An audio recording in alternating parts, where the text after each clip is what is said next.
Hello everyone! Welcome back to my channel. Finally, after so long, maibabahagi ko na rin ang isang espesyal na journey na sobrang tagal ko nang gustong i-document. Actually, overdue na talaga tong video na to. Ilang buwan ko na tong gustong i-edit at i-upload. Pero habang tumatagal, mas lalo kong nare-realize na ayokong mawala ang mga memories nito. Kaya sabi ko sa sarili ko, kailangan ko ito i-save at ibahagi habang fresh pa sa puso ko yung bawat moment. So this is not just a travel vlog. This is a story about family, love, culture, and a new chapter of my life as a Filipino wife married to a Nepalese. Ako po si Sasha, isang Filipina na currently based sa Dubai, UAE.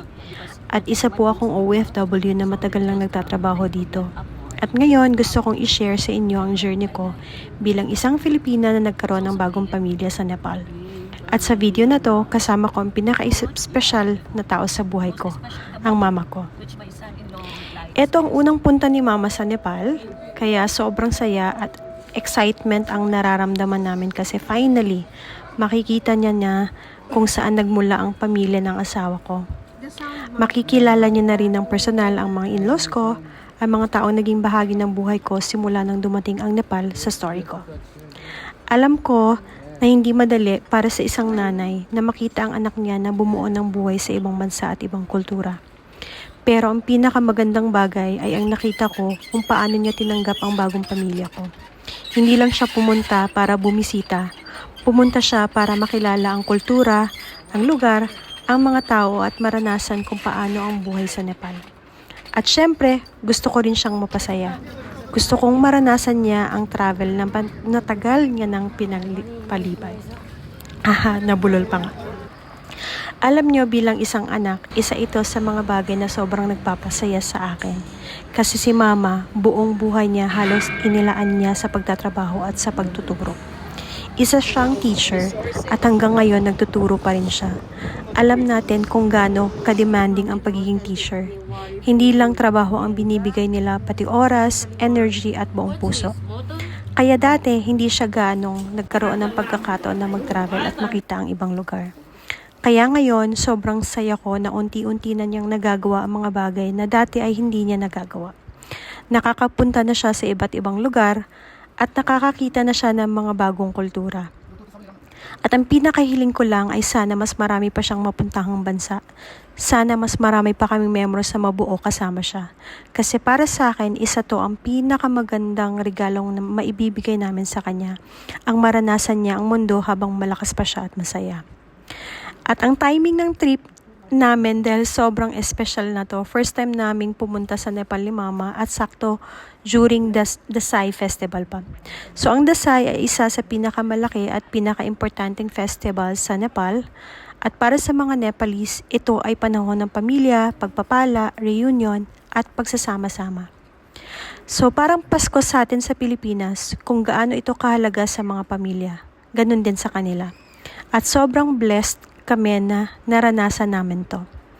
Nakakita kami ng mga tradisyon, pagkain, gatherings at kung paano talaga pinapahalaga ng mga Nepalese ang kanilang pamilya.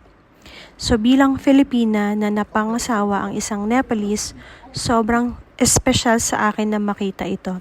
Kasi hindi lang ako nagkaroon ng asawa, nagkaroon din ako ng bagong pamilya, bagong kultura, at bagong tahanan na unti-unti kong natutunan mahalin.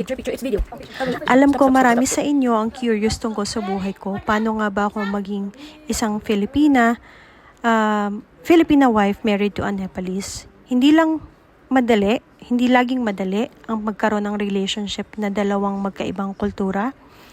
May differences sa language, traditions, pagkain at lifestyle.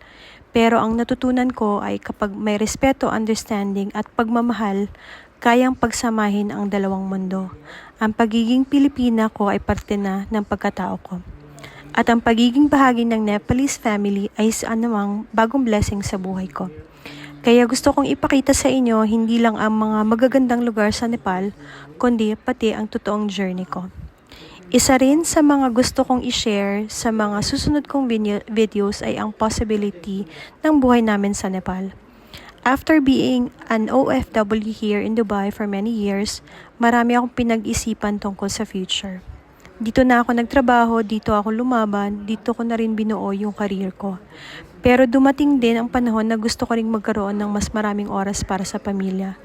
Kaya gusto kong ipakita sa inyo ang journey ko kung paano ko unti-unting hinahanap ang balance sa career, marriage, family at bagong buhay. Sana balang araw, maipakita ko rin sa inyo ang daily life sa Nepal. Ang culture, pagkain, places at kung ano talaga ang buhay bilang isang Pilipina na naninirahan doon. Maraming salamat sa panonood ng aking first Nepal journey vlog. Sana kahit sa maliit na paraan na share ko sa inyo ang saya, love at memories na dala ng trip na to. Para sa akin, ang pinakamahalaga sa travel ay hindi lang ang lugar na napupuntahan natin. Ang pinakamahalaga ay kung sino ang kasama natin at ang memories na nabubuo natin. Mama, thank you dahil sinamahan mo ko sa napaka-special na journey na to. Sana marami pa tayong mapuntahan, sana marami pa tayong bagong memories na mabuo. At sa mga nanonood, kung gusto nyo pong makita ang journey ko bilang isang Filipina wife sa Nepal, ang buhay ko bilang OFW at ang future namin doon, please support my videos, subscribe, follow, and samahan nyo ako sa journey na to. Maraming salamat po. See you on my next vlog. Namaste and mabuhay.